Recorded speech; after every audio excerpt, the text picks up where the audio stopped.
চব্বিশ ঘন্টার খবরের জের অবশেষে নির্যাতিতার এফআইআর নিল দমদম থানা। গতকাল আরএন গুহ রোডে এক যুবককে মারধরের প্রতিবাদ করেন ওই মহিলা।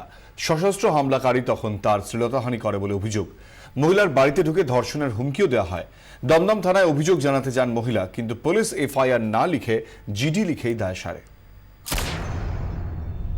দমদমের আরএন গুহ রোড। রবিবার রাতে স্বামী ও পাড়ার কয়েকজন বন্ধুর সাথে ঠাকুর দেখতে বেরিয়েছিলেন মহিলা। আচমকাই বিশ্বজিৎ সেনগুপ্ত নামে এক যুবককে মারধর শুরু করেন পাড়ারই কয়েকজন। রুখে দাঁড়ান তিনি।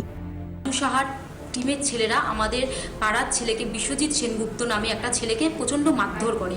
তখন আমি তাকে বাঁচাতে যাই। বাঁচাতে যাওয়াতে আমাকে অশ্লীল ভাষায় গালাগালি করে।